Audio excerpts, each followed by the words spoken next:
So hello everyone. सबसे पहले मैं परमार सर का थैंक यू बोलना चाहूँगा कि जो उन्होंने मुझे यहाँ बोलने का मौका दिया। मेरा नाम सूरज कश्यप है और मैं बरेली ज़िले से बिलोंग करता हूँ। वहाँ एक छोटा सा टाउन है बहेड़ी, वहाँ से। बात करते हैं मेरे एजुकेशनल बैकग्राउंड की। तो मैंने 12th किया अपना सरस्वती शिशु मंदिर से, जो यहीं है हमारे टाउन में। और उसके बाद मैंने ग्रेजुएशन की है दिल्ली यूनिवर्सिटी से। और एयरफोर्स का एग्ज़ाम मैंने 3 बार दिया है, जिसमें मैंने थर्ड अटैम्प्ट में मेडिकल फिट हुआ था, बट उसकी इनरोलमेंट नहीं आई, जिस वजह से एयरफोर्स में मेरा फाइनल सिलेक्शन या फाइनल ज्वाइनिंग नहीं हो पाई। बात करते हैं किस तरीके से सब कुछ स्टार्ट हुआ और कैसे मैं फिर सी जी एल में पहले अटैम्प्ट में, या कह सकते हो ऑफिशियली पहले अटैम्प्ट में मैंने इनकम टैक्स इंस्पेक्टर जॉब ली। तो स्टार्ट करते हैं शुरू से कि किस तरीके से क्या प्रोसेस थी। तो अगर हम बात करें एयरफोर्स जर्नी की, तो एयरफोर्स जर्नी मेरी स्टार्ट होती है क्लास 12th के बाद। एक साल मैंने ड्रॉप लिया था। मेरा क्लास 12th हुआ 2018 में, और उसके जस्ट बाद मैं कोटा चला गया just for preparing for IIT JEE।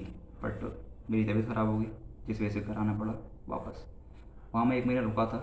अ, थोड़ा सा हेल्थ इश्यूज़ हो गए थे, और घर आया, लाइफ में नया फेज़ स्टार्ट हुआ।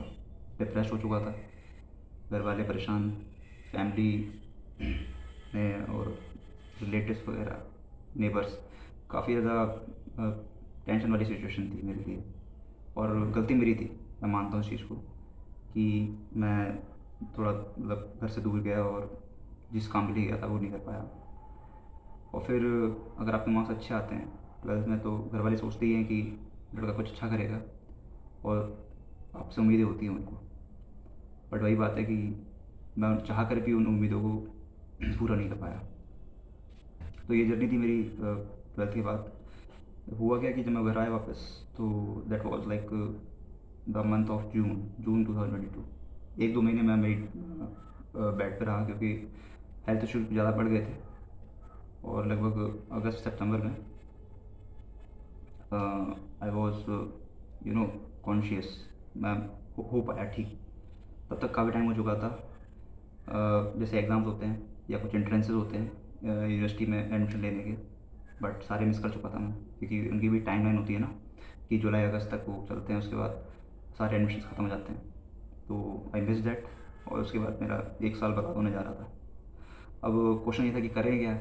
मतलब एक तरफ देखा जाए तो आप 12th में अच्छा इस परफॉर्म करते हो, घर वालों को उम्मीद होती है कि आप बहुत अच्छा करोगे आगे, और एकदम आप देखते हो कि आप एक बहुत बड़े ट्रैप में फंस चुके हो, आप 1 साल आपका वेस्ट होने की कगार पे है। घर वाले आपसे देखो नाराज़ तो होते हैं, बट दिखाते नहीं, है ना? तो वो आपको एक तरीके से सिंपैथी देते हैं, आपके फ्रेंड्स देते हैं, फैमिली वाले देते हैं, आपके जो रिलेटिव्स होते हैं, कह सकते हो कि वो आपको सिंपैथी देते हैं। कुछ ऐसी कंडीशन हो गई थी कि चिड़चिड़ा रहने लगा था मैं लोगों से, और बहुत लिमिटेड बात होती थी लोगों से। बट हाँ, उसमें भी कुछ अच्छे पर्सन्स थे मेरी लाइफ में, जिनसे मेरी बात हुई, और उन्होंने मुझे लाइफ में एक सही डायरेक्शन दी। जैसे फ्रेंड्स हो गए मेरे, कुछ मेंटर्स हो गए, कुछ टीचर्स हो गए। फिर जब थोड़ा ठीक हुआ, तो सितंबर में I joined some coaching institutes, private में पढ़ाया मैंने वहाँ पे। और पहले छोटे क्लासेस से स्टार्ट किया, फिर धीरे धीरे 9-10 तक पढ़ाया मैंने 1 साल। इसी बीच मैंने अपना पढ़ाई जारी रखी, ताकि मैं कुछ ऑफ द ट्रैक ना चला जाऊँ, क्योंकि 12th किए हुए, जस्ट 12th के बाद you have to do graduation in your sciences, है ना? आप ग्रेजुएशन करते हो तो आपका पिछला पढ़ा हुआ तो होना चाहिए ना। आप पढ़ के जाते हो 11th-12th का, तो आप ग्रेजुएशन करते हो। तो to keep in touch, I was constantly revising my own notes. Most of the notes were of physics and maths. उन्होंने मेरी हेल्प की आगे, भी बताऊँगा कैसे। तो इस तरीके से फिर मेरा 2018 गुजरा। हेयर कम्स 2019, जब 2019 आया, तो फिर मैंने दिल्ली यूनिवर्सिटी में एडमिशन के लिए फॉर्म फिल किया, और वहाँ DU में एडमिशन लिया। इसी बीच मैंने एयरफोर्स के बारे में सुना था कि इसका एग्ज़ाम होता है, ग्रुप एक्स का। पहली बार मैंने एयरफोर्स का एग्ज़ाम दिया 2019 में, मार्च में। मार्च में एग्ज़ाम हुआ, अप्रैल में उसका रिज़ल्ट आया। फिज़िकल हुआ 10th ऑफ अप्रैल को।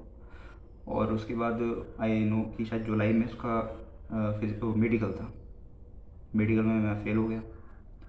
कैसे हो गया? 4 पॉइंट्स बने। पहला तो कंट्रीब्यूट का बना, दूसरा कैल्सिफिक ओपेसिटी लंग्स का होता है वो बना, तीसरा क्यूबिटस वल्गस यानी कैरिंग एंगल का बना, और चौथा जो है वो शायद साइनस से रिलेटेड था कुछ, है ना। मतलब 4 पॉइंट्स बने थे, लेकिन उसमें से ऐसा था कि मैं उनको ठीक कर सकता था, कुछ कर सकता था, बट मेरे उस टाइम मार्क्स भी कम थे पहले अटेम्प्ट में, तो मैंने इतना ध्यान नहीं दिया। और मैं मेडिकल के बाद जब मेडिकल आउट हुआ तो मैं री मेडिकल के लिए नहीं गया। री मेडिकल होता है ना, तो फिर मैंने कॉलेज की तरफ ध्यान दिया। तो आई वेंट टू दिल्ली। मेरे यहाँ से दूर है थोड़ा, लगभग 300 किलोमीटर। तो यहाँ से नई जर्नी स्टार्ट होती है। नया शहर, नए लोग, लोगों में पहले भी मैं रहा कोटा 2 महीने। वहाँ मेरा एक्सपीरियंस बहुत ख़राब रहा, not because of people, because of my health issues. अब मेरे पास नया चैलेंज ये था कि अब ऐसा नहीं करना है, अब दिखाना है घर वालों को भी, अपने आप को भी, और लोगों को कि आई कैन लिव अलोन, मैं अकेले अकेले रह सकता हूँ।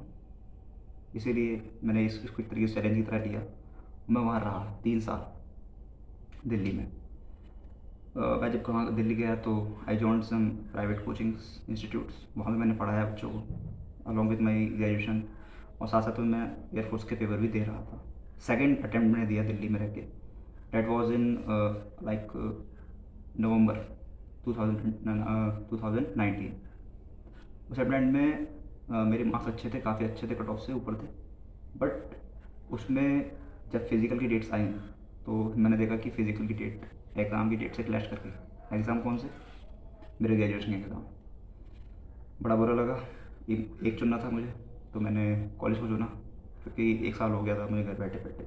और नाउ डैट कि मुझे एक अपॉर्चुनिटी मिली है कॉलेज कंप्लीट करने की, और उसमें भी मैं एग्ज़ाम छोड़ दूँ, ये घर वालों को ना ही मुझे बर्दाश्त था।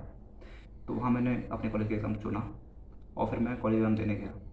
तो मेरा सेकंड अटैम्प्ट इस तरीके से वेस्ट हो गया। अब आते हैं थर्ड अटैम्प्ट पर, जो होता है जनवरी में। इसके फॉर्म आते हैं शायद, सॉरी जनवरी फॉर्म नहीं आते, फॉर्म तो दिसंबर में आ जाते हैं।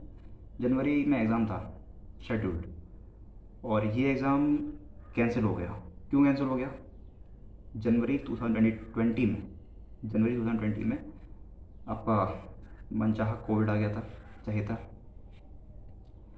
एग्ज़ाम कैंसिल हुआ, कॉलेज बंद हुए, घर आ गए। 2020 में घर आए, और एग्ज़ाम आपका पोस्टपोन होने के बाद ये हुआ शायद नवंबर में। ये जो एग्ज़ाम था हमारा 2020 का, ये नवंबर में हुआ। नवंबर में एग्ज़ाम हुआ, एग्ज़ाम दिया। इस बीच जब बात चल रही है कि नवंबर से पहले कि क्या हुआ, कि मैंने अपना वेट गेन किया, जिम जाने लगा, थोड़ा बॉडी थोड़ी ठीक की, जिससे कि सारे मेडिकल पॉइंट्स मेरे जो थे वो ख़त्म हो जाएँ ज़्यादातर। तो मैंने उसको वर्क किया अच्छे तरीके से। मेरा अप्रैल, मई, जून, जुलाई, अगस्त, सितंबर सारा प्रेप में, और ग्रेजुएशन क्योंकि ऑनलाइन क्लासेस चल रही थी उसमें, और जिम वगैरह कर रहा था उसमें, इन सब में बीता। एग्ज़ाम हुआ नवंबर में, इसमें भी अच्छे मार्क्स आए। इसका फिज़िकल था जनवरी में, I know the date, like 11 January 2021, इस दिन मेरा फिज़िकल था। मैंने फिज़िकल दिया, आई क्लियर्ड। उसके बाद इसका होता है मेडिकल। मेडिकल होता है इसका 5 फरवरी 2021। आप देख रहे हो, वैकेंसी 2020 की है, जनवरी की। इसका मेडिकल हो रहा है 2021, उसके 1 साल बाद, है ना, फरवरी में। नर्वस था कि मेडिकल पास होगा नहीं होगा, लेकिन हो गया, मेडिकल क्लियर हो गया। कानपुर था मेरा मेडिकल। 5 फरवरी को रिज़ल्ट आया था उसका शाम को। I was way more than happy. चलो, जिस चीज़ की मैं तैयारी कर रहा था पिछले 1-2 साल से, और मैंने सोचा भी था, काफ़ी सपने देखे थे, finally it going to happen. फिर एक बैड फेज, कोरोना में फिर से डिले होने लगा चीज़ें। उन्होंने जो इनरोलमेंट, सॉरी इनरोलमेंट नहीं, पीएसएल, पहले पीएसएल आती है, एक लिस्ट होती है PSL, provisional selection list airman के लिए। तो ये लिस्ट आती है आपके मेडिकल के बाद, इसमें रैंक वाइज नंबर नाम लिखे होते हैं। तो ये लिस्ट आई थी, इसका डेट थी 30 अप्रैल, लास्ट ऑफ अप्रैल, बट ये अप्रैल में नहीं आई, ये मई में, 1 महीने डिले यहाँ पे हुआ। उसके बाद जब लिस्ट आ गई तो शायद 835 रैंक थी मेरी, और उसके बाद था फाइनल ज्वाइनिंग की बारी, जिसमें ज्वाइनिंग से पहले एक लिस्ट आती है जिसे बोलते हैं एनरोलमेंट। ये लिस्ट में आपका लिखा होता है कि आपको कहाँ जाना है और कितनी तारीख में जाना है। वहाँ पर आप जाते हैं, डॉक्यूमेंट वेरिफिकेशन होता है एयरफोर्स के द्वारा, और उसके बाद आपको अगले ही दिन भेज दिया जाता है कर्नाटक, बेलगावी। वहाँ से आपकी ट्रेनिंग स्टार्ट हो जाती है ना।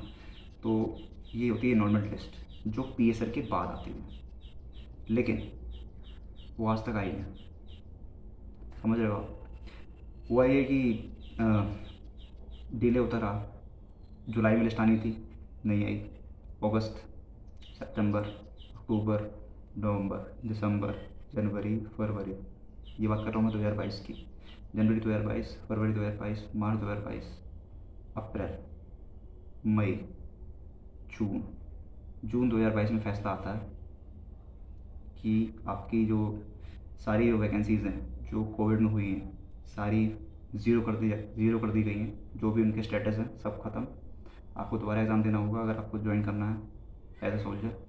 और अग्निवीर वायु स्कीम इनकलकेट या इनकॉर्पोरेट कर दी गई थी। मतलब आप देख रहे हो, अगर आपको करनी है कैंसिल तो आप पहले कर देते। हमने इतना वेट किया, एस्पिरेंट्स इतना वेट किया ज्वाइनिंग का, क्यों? हम कोई और तैयारी कर लेते। तो ये था एयरफोर्स का। लेकिन अब बात करते हैं कि मैंने इस बीच के अंदर इंतजार किया 2022 तक, नहीं। I waited for 2-3 months after the date of enrolment आने वाली थी 26 जुलाई को, नहीं आई। तो मैंने जुलाई के बाद अगस्त सितंबर तक वेट किया। फिर सितंबर में मैं अपने टीचर से मिला जिनका नाम है आशीष चौधरी, और टीचर्स डे से एक दिन पहले की बात है, यानी 4 सितंबर। तो मैं उनसे मिला, उनसे बात की। He was working as postal assistant, और CHSL से सिलेक्टेड थे वो। उसके बाद उनसे बात की तो पता चला कि उन्होंने CGL 2019 का एग्ज़ाम दिया है, और he got 183.75 in English and 198.5 in maths, I think. मैं थोड़ा रॉन्ग हो सकता हूँ। तो ये उनके मार्क्स थे, और मैं बहुत खुश था उनके मार्क्स देख के। उनकी जो शिफ्ट थी वो 16 नवंबर की थी, और मैं यही सोच रहा था कि यार जब सर कर सकते हैं अलॉन्ग विद अ जॉब, और जो भी एक एक्टिव जॉब बनी जाती है PA वगैरह की, तो मैं क्यों नहीं कर सकता। उसके बाद से मैंने अपनी जर्नी स्टार्ट की और पढ़ना स्टार्ट किया SSC का। और एक चीज़ मैंने सोच ली जब मैंने जर्नी स्टार्ट की थी उससे पहले, कि अगर मैं CGL स्टार्ट कर रहा हूँ तो इसको करके ही छोड़ूंगा, बीच में नहीं छोड़ूंगा। और उस टाइम तक SSC इतनी फास्ट नहीं थी, तो मैंने सारे जो कंसिक्वेंसेज हैं कि फास्ट नहीं होगा, रिजल्ट जल्दी नहीं आएगा, उन सबको देख के इसको ऑप्ट किया। ऐसा नहीं कि मैं ब्लाइंडली इसके अंदर कूद गया, ऐसा कुछ नहीं। तो आई डिसाइडेड मुझे करना है।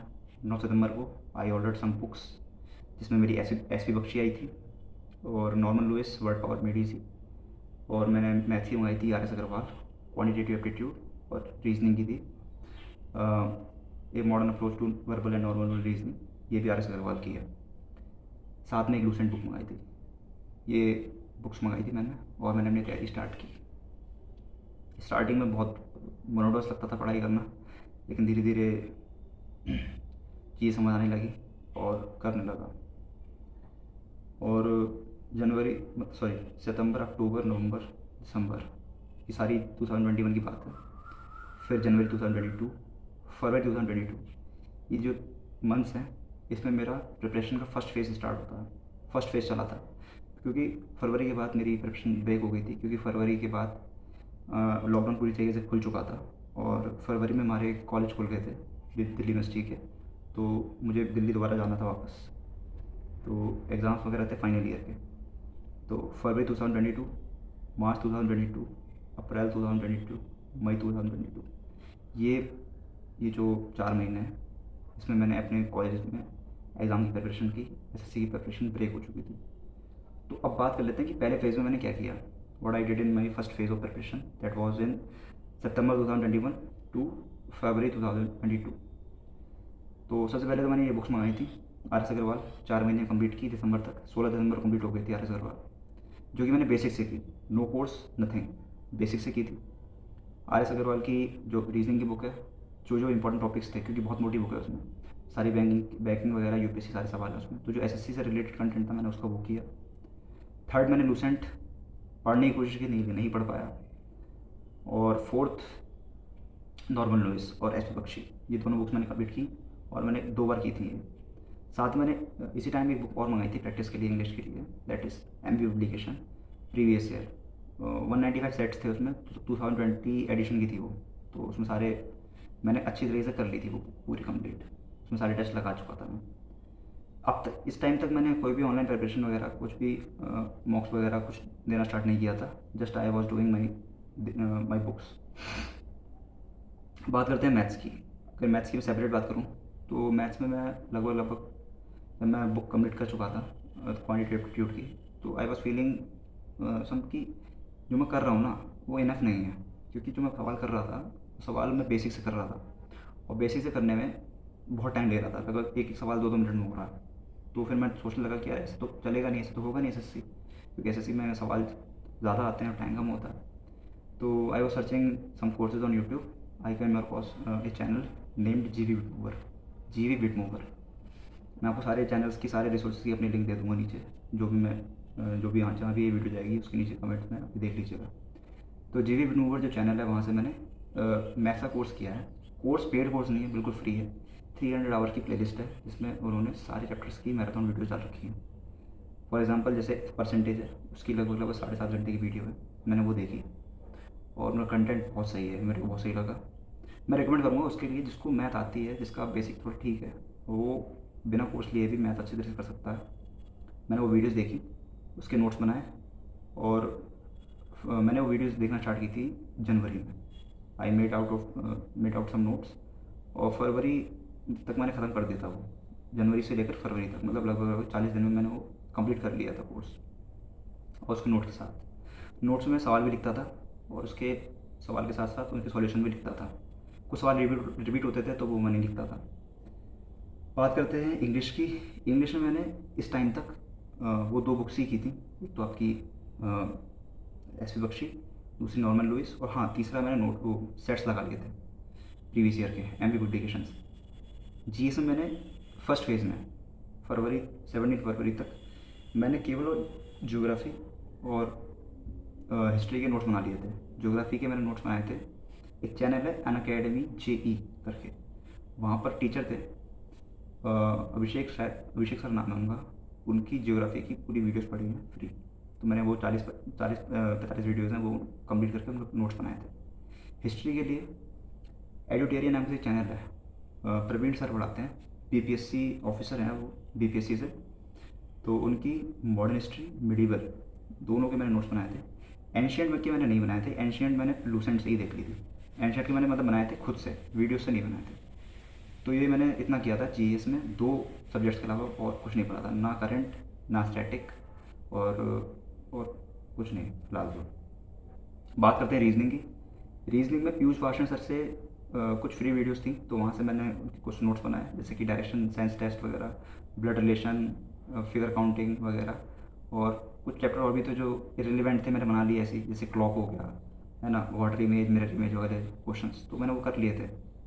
कुल मिला के मेरे रीजनिंग के सवाल प्रीवियस ईयर मैं कर पा रहा था, जो उसमें थे हमारे आपकी बुक में थे, मैंने जो मंगाई थी आर एस अग्रवाल की। इतना मेरा सिलेबस हो पाया था, मतलब मैथ का लगभग आप समझ सकते हो कि मैथ्स का सिलेबस हो गया था। मैंने प्रीवियस ईयर नहीं किए थे, बस मैथ्स का मैंने वो वीडियो की थी, आर एस अग्रवाल की क्वान्टिटेटिव एप्टीट्यूड किया था बस। सेकंड बात रह गई इंग्लिश की, एस पी बख्शी और आपकी दोनों बुक्स नॉर्मल लुइस और प्रीवियस ईयर। थर्ड जीएस का मैंने बताया, हिस्ट्री और ज्योग्राफी। फोर्थ रीजनिंग, लगभग 70% कोर्स मान सकते हो कंप्लीट था, इसके मैंने प्रीवियस ईयर नहीं किए थे। फिर जब मैं कॉलेज गया तो वहाँ पर मैं कॉलेज टाइम में मैं मतलब मॉक्स लगा देता था। मैंने मॉक्स का सब्सक्रिप्शन लिया था जनवरी में, और जनवरी को लिया था, लेकिन फरवरी में क्योंकि कॉलेज खुल गया तो मॉक्स मैं इतना यूज़ कर नहीं पाया। बट हाँ, मैंने एक चीज़ इंश्योर की, मैं सेक्शनल मॉक दे देता था इंग्लिश के, और मैथ्स के सेक्शनल तो मैंने नहीं दिए स्टार्टिंग में, बट हाँ मैं प्री के मॉक्स दे रहा था। कभी मैं सी एच एस एल के दे रहा था, कभी मैं सी जी एल के दे रहा था। मैंने प्रीवियस ईयर मॉक नहीं दिए थे उस टाइम, जो टेक्स्ट बुक के खुद के मॉक्स होते हैं मैंने वो दिए थे। तो पहला मॉक जो मैंने दिया उसमें मेरा स्कोर आया था, लाइक मुझे याद है 119 आया था, शायद 119 मेरा स्कोर था। और मैथ्स में कुछ 32-33 मार्क्स थे। टाइम की वेस्ट में कर ही नहीं पाया, टाइम कम पड़ गया मैथ्स में। इंग्लिश में मेरे शायद 38 थे, और इसे जी एस में भी उसी तरीके से थे, शायद 15-16। तो इस तरीके से पहला मॉक रहा मेरा। फिर मैंने मॉक्स स्टार्ट किए देना, और मैंने इसी बीच सर से बात की, तो सर से जब डिस्कस किया तो सर ने बोला कि कुछ मेंस के मॉक भी लगाया करो। उस टाइम पैटर्न चेंज नहीं हुआ था, मेंस में जो 100 क्वेश्चन आते थे मैथ्स के वो वाला पैटर्न था। तो मैंने मेंस के मॉक्स कुछ लगाए थे, तो वही 100, कभी 100 स्कोर आ रहा, कभी 110 आ रहा, इस तरीके से स्कोर आता था मेंस में, इससे ज़्यादा बड़ा नहीं कभी। धीरे धीरे मैंने अपनी तैयारी स्टार्ट की, और वहाँ पर टाइम मेरे पास था नहीं कॉलेज के टाइम पे, तो मैं मॉक्स ही लगा देता था। पर डे एक लगा देता था मैं प्री का। वहाँ पे मेरा स्कोर जब मैं घर आया तो तब तक 135-140 आ जाता था, इससे ऊपर नहीं आ रहा था। लैग कहाँ कर रहा था मैं? लैग कर रहा था मैं रिवीजन में, क्योंकि मैंने वहाँ रिवीजन नहीं कर पाया था कॉलेज के टाइम पे। फिर जब एग्ज़ाम खत्म हुए तो घर आया, और घर आने के बाद मेरा सेकंड फेज़ स्टार्ट हुआ प्रिपरेशन का सेकंड फेज़, जहाँ पर बात करते हैं जून, जुलाई, अगस्त, सितंबर, अक्टूबर, नवंबर, दिसंबर, ये है 2022 के। जनवरी, फरवरी, ये हैं आपके 2023 के। जब आया घर पे जून, जुलाई, मोटिवेशन डाउन था, बहुत ज़्यादा मोरल डाउन था। इस केस में ऐसा लग रहा था कि कोई एक जॉब मिल जाए इस टाइम। सी जी एल 2023 का, सॉरी 2022 का नोटिफिकेशन नहीं आया था, नहीं पता था कि पैटर्न चेंज हुआ है। आई वॉज थिंकिंग कि एग्ज़ाम जो होगा प्री का वो जनवरी 2023 में होगा और वही साइड चलेगी, बट एग्ज़ाम आपका जल्दी हुआ। दिसंबर में एग्ज़ाम था, और नोटिफिकेशन अक्टूबर में ही आ गया था शायद। जून, जुलाई 2 महीने थे, इसमें मैंने सोचा कि रिवीजन कर लेता हूँ। मैंने रिवीजन किया जो मैंने पढ़ा था सबका। इस टाइम मैंने किरण की बुक मंगाई, किरण की बुक की 2 महीने में अच्छी तरीके से पूरी पूरी मैंने किरण की बुक की, प्रीवियस ईयर क्वेश्चन वाली। हालांकि बुक पुरानी थी मैंने, लेकिन पूरी की। साथ में मैंने रीजनिंग के, बैंकिंग की रीजनिंग भी की, क्योंकि मैं टारगेट कर रहा था एस बी आई क्लर्क को भी। मेरा पता नहीं मूड था कि एक जॉब मिल जाए, और मैंने देखा था कि बैंकिंग के एग्ज़ाम्स में जॉइनिंग जल्दी होती है, जॉब जल्दी मिलती है। तो I was also targeting S B I clerk. जून, जुलाई में मैंने बैंकिंग की रीजनिंग की। अड्डा 247 एक चैनल है, वहाँ से 0 टू हीरो बैच आता है रीजनिंग का, मैंने वो फ्री वाला बैच किया था। और इस टाइम मैंने जून, जुलाई में रिवीजन पर ध्यान दिया अच्छे तरीके से, मॉक्स लगाए, प्रीवियस ईयर भी लगाए। इस तरीके से मेरा जून, जुलाई बीता। बुक कंप्लीट हुई। और हाँ, इंग्लिश के लिए, मैथ्स के लिए मैंने आपको बताया कि किरण मैंने मंगाई थी और किरण कंप्लीट की। इसके बाद मैथ्स के लिए आर बी की पी डी एफ्स होती हैं। आर बी चैनल है यूट्यूब आप सब तो जानते ही होंगे। तो उनकी पी डी एफ्स कोर्स लिया था मैंने, 200 रुपये का आता है। तो उनकी पी डी एफ जो है अपडेटेड रहती हैं, काफ़ी कंटेंट जो है उनका, जैसे कि अब मैंने किरण की बुक मंगाई थी तो उसमें 2020 के तक ही सवाल थे, उसके आगे के नहीं थे। और मुझे 2021 के चाहिए थे, 22 के भी चाहिए थे। मतलब 22 के तो एग्ज़ाम चल रहे थे उस टाइम, बट चाहिए थे जो सवाल इंपॉर्टेंट थे। तो आर बी की मैंने वो पी डी एफ कोर्स किया था, उसमें उन्होंने अपडेटेड जो वीडियोज़ हैं, जो पी डी एफ्स हैं वो डाल रखी हैं। पी डी एफ्स में chapter wise P D F डाल रखी हैं कि ये चैप्टर के इतने सवाल हैं, और सारे सवाल आपको दे रखे हैं। तो मैंने वो किया था, वो पी डी एफ्स मैंने की है, जिसमें सारे सारे एग्ज़ाम्स के सवाल हैं, जैसे कि सी पी हो गया, सी एच एस एल हो गया, एम टी एस हो गया, फेज़ वाले सवाल होते हैं, सिलेक्शन फेज़ के वो हो गए। टी सी एस में और भी एग्ज़ाम, जैसे आई कार के सवाल हो गए, सारे सवाल सबके मैंने मतलब मैथ्स के सवाल किए थे उसमें से। और उन सवालों को केवल किया ही नहीं, रिवाइज़ भी किया, हाईलाइट भी किया जो नहीं आ रहे थे मेरे को। बात करते हैं इंग्लिश की। इंग्लिश में मैंने इसके बाद बुक मंगाई थी, that is mirror of common error.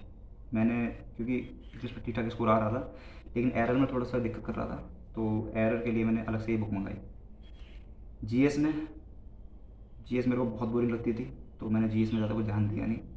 लेकिन हाँ, जी एस में मैं करंट अफेयर फॉलो कर रहा था, और एक चैनल है अफेयर्स क्लाउड, वहाँ से मैं डेली करंट अफेयर बना रहा था।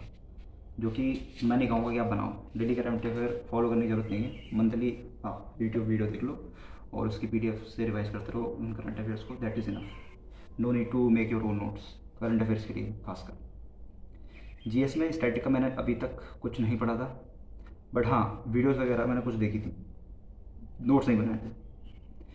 हिस्ट्री ज्योग्राफी के नोट्स जो बनाए थे वो रिवाइज़ किया।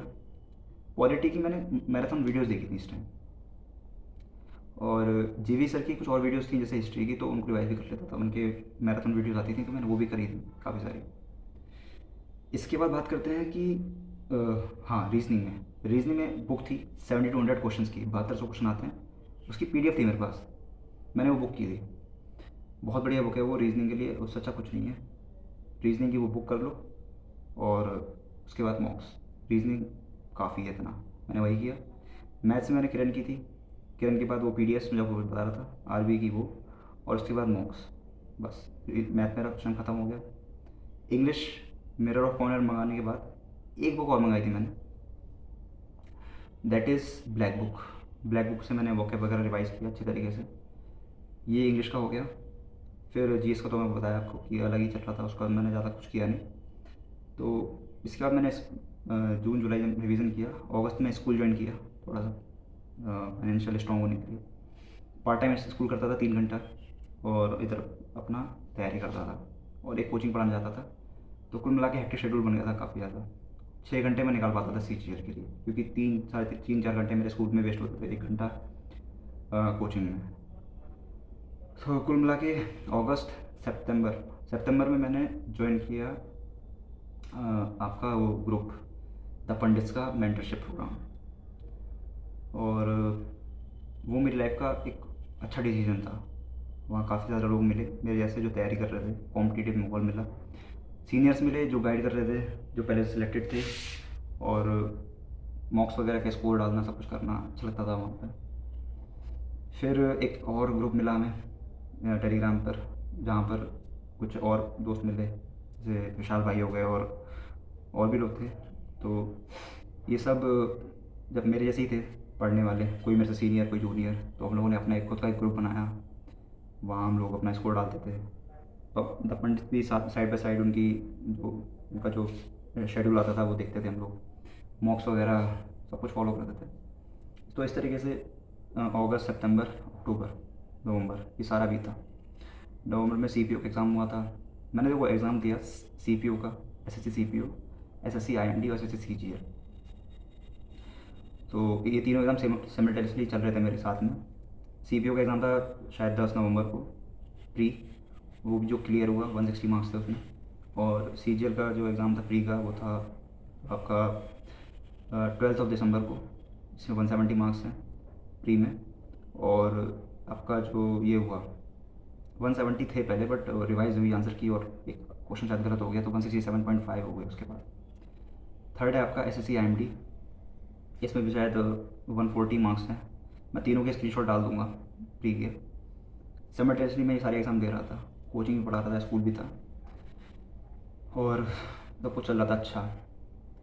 उसके बाद जब एग्ज़ाम हुआ दिसंबर में, फिर सीपीओ का फिज़िकल था फरवरी में, 3 फरवरी को सीपीओ का फिज़िकल था, और थोड़ा हेक्टिक हो गया था शेड्यूल, तो मैंने स्कूल छोड़ दिया। स्कूल मैंने छोड़ दिया था 31 जनवरी को, और 31 जनवरी को स्कूल छोड़ दिया था। 3 फरवरी को सीपीओ को फिज़िकल दिया जिसमें मैं पास हुआ। सीपीओ क्लियर है मेरा, फिज़िकल भी, और अभी टीयर 2 भी हो गया उसका। टीयर 2 में मेरे 180 मार्क्स हैं, उसका भी मैं ऐसा डाल दूँगा। और सीजीएल का एग्ज़ाम था मेरा 7 मार्च 2023, और ये एग्ज़ाम जब हुआ उससे 1 महीने पहले मैंने स्कूल छोड़ा था। तो 1 महीने जब मैंने छोड़ा फरवरी में, तो फरवरी में मैंने टाइपिंग की। टाइपिंग मेरी बिल्कुल अच्छी नहीं थी, टाइपिंग की उस टाइम, और कंप्यूटर के नोट्स बनाए। कंप्यूटर के जो मैंने नोट्स बनाए थे, एक चैनल है मैम है प्रीति मैम, उनका चैनल है, वहाँ से मैंने कंप्यूटर के नोट्स बनाए थे। उनकी एनसीईआरटी क्लासेज हैं, एग्ज़ाम चैनल है उस पर, तो लगभग 80 क्लासेज में मैंने वो की थी कंप्यूटर के लिए, उसके नोट्स बनाए थे। सारी नहीं की थी मैंने, स्टार्टिंग की 50 क्लासेज की थी। 30 क्लासेज में थोड़ा सा एडवांस लेवल है उसका, इतनी ज़रूरत पड़ी नहीं।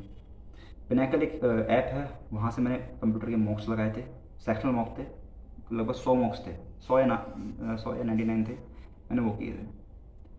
कंप्यूटर के लिए मैं इतना ही किया, इसके अलावा और कुछ नहीं किया कंप्यूटर में, केवल मॉक्स और प्रीतियम की क्लासेस और अपने सेल्फ मेड नोट्स। टाइपिंग के लिए सॉफ्टवेयर आता है आपका सोनी टाइपिंग ट्यूटर और RKC नवाला, इन दोनों को फॉलो किया। और यूट्यूब पे एक कोर्स है 10 डे टाइपिंग कोर्स, उसको फॉलो किया टाइपिंग सीखने के लिए। फंडामेंटल टाइपिंग का हो गया, कंप्यूटर का हो गया। और मैं बात कर रहा था जीके की। जब प्रिपरेशन थी मेरी लास्ट के स्टेज पे, तो तब मैंने थोड़ा जीएस पे ध्यान दिया, क्योंकि GS was proving a nightmare for me. CPU में भी कम मार्क्स थे जीएस में, आईएमडी में भी कमी थे, और सीजीएल प्री में तो ठीक ठाक आ गया था, लेकिन हाँ सीजीएल मेंस में बहुत डर था कि आएंगे या नहीं आएंगे। तो मैंने फिर एक बुक आई थी जीएस की, मैंने वो की थी प्रीवियस ईयर क्वेश्चंस की, पिनाकल। उसमें शायद 6500 क्वेश्चन है, मैंने वो बुक की थी। उसमें काफ़ी अच्छे तरीके एक्सप्रेशन दिया हुआ है, उस बुक को फॉलो किया, कम से कम 2-3 बार उसकी रीडिंग अच्छी तरीके से की और उसका फ़ायदा मिला। तो ये हो गया जीएस में। हाँ, जीएस में करंट अफेयर्स बचते हैं। करंट अफेयर्स इंडोलोगस टेलीग्राम चैनल है, वहाँ से किया। और उनकी मंथली पीडीएफ्स आती हैं, 1500 करंट अफेयर्स थे, टॉप 1500 करंट अफेयर्स, मैंने वो किए। करंट अफेयर हो गया। स्टैटिक का पार्ट परचम क्लासेस की पीडीएफ है, वहाँ से किया था। स्टैटिक भी हो गया, हिस्ट्री हो गया, पॉलिटी हो गया, और ज्योग्राफी हो गया। इकोनॉमिक्स की आफरीन अजमत मैम है, चैनल है उनका आफरीन अजमत नाम से ही शायद, तो मैंने वहाँ से इकोनॉमिक्स की मैराथन वीडियोस देखी थी। ठीक है, ये हो गया मेरा जीएस का अच्छे तरीके से पूरा कवर। टाइपिंग का हो गया, कंप्यूटर का हो गया। बात करते हैं अगर हम लोग उसकी क्या कहते हैं, मैथ्स की। मैथ्स का मैंने बता दिया, मैथ्स से मॉक्स लगाए थे, उसके बाद और कुछ नहीं। और फिर कुल कुल कुल मिला के प्रिपरेशन का सारा सिलेबस आपका कंप्लीट है, तो आप केवल मॉक लगा दीजिए। मॉक के बाद उसको एनालिसिस कीजिए अच्छे तरीके से, और कुछ नहीं। आपका एक कंप्लीटेड एनवायरनमेंट होना चाहिए, मॉक्स का एनालिसिस आपका अच्छा होना चाहिए, बस इसी से आपका मतलब आपको कोई दिक्कत नहीं आएगी, आप अच्छे तरीके से सीजीएल क्लियर कर पाओगे। सीजीएल मेंस मेरा पड़ा था 7 मार्च को, उसमें मेरा लो मार्क्स 339 थे, जो नॉर्मलाइज होकर 346 हो गए। और जो अभी ऑल इंडिया रैंक बनी है मेरी, वो 117 बनी है। और मैंने इनकम टैक्स इंस्पेक्टर चूज़ किया है। और भी ऑप्शन थे मेरे पास चूज़ करने के, but I choose income tax inspector because ASO ME मैं नहीं ले सकता था, क्योंकि घर पे अकेला हूँ और फैमिली को सपोर्ट भी करना। बाकी GST इंस्पेक्टर दिल्ली लेना था, तो उसकी वैकेंसीज़ कम थी दिल्ली में। 4 ही वैकेंसी थी, जिसमें 2 OBC की थी, तो that was not possible for me. तो मैंने इनकम टैक्स इंस्पेक्टर चूज़ किया, तो ये मुझे दिल्ली जोन मिल जाएगा मोस्ट लाइकली। बाकी यही थी मेरी जर्नी। इससे आपको अगर कुछ सीखने को मिला हो तो मेरे लिए बहुत अच्छा होगा। अगर कोई एक बंदा भी इससे कुछ सीख लेता तो बहुत बढ़िया होगा। आपको एक बात बता दूँ, SSC कोई बहुत ज़्यादा क्या कहते हैं रॉकेट साइंस नहीं है कि आपको लगता हो कि आपसे नहीं होगा। आप बस एक चीज़ समझ लीजिए और उसको अपने मन में बैठा दीजिए।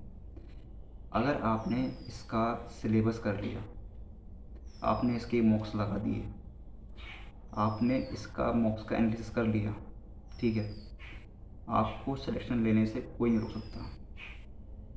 राइट स्ट्रेटजी क्या है? राइट स्ट्रेटजी कुछ नहीं है। आप प्रीवियस ईयर कर लो, आप सिलेबस कंप्लीट कर लो, आप मॉक लगा दो, ठीक है, और उनका एनालिसिस अच्छे से करो।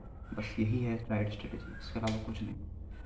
यूट्यूब पर हज़ारों वीडियोस पड़ी हैं, कंटेंट की भरमार है। आपको अपने हिसाब से जो आपको सही लगता है टीचर, उसको चुन के उसका कंटेंट करना है। मैं बिल्कुल भी पेड कोर्स के अगेंस्ट नहीं हूँ। आप पेड कोर्स ले सकते हो अगर आप अफोर्ड कर सकते हो। अगर आप अफोर्ड नहीं कर सकते तो आप फ्री में भी यूट्यूब से पढ़ के SSC सीजीएल क्लियर कर सकते हो, समझे? ये हिसाब है। तो इसी के साथ चलते हैं, और कोई भी डाउट हो तो आप मुझे बताना कमेंट सेक्शन में। आपको अपनी इंस्टाग्राम ID दे देता हूँ, और वहाँ कनेक्ट हो जाना। अगर कोई भी डाउट हो पूछ लेना। That's it from me guys. I hope आप 2023 CGL अच्छे तरीके से क्रैक करो, और अपना मोरल हमेशा हाई रखो, अपनी गलतियों से सीखो, दोबारा गलती मत दोहराओ, और all the best to you guys. Thank you so much.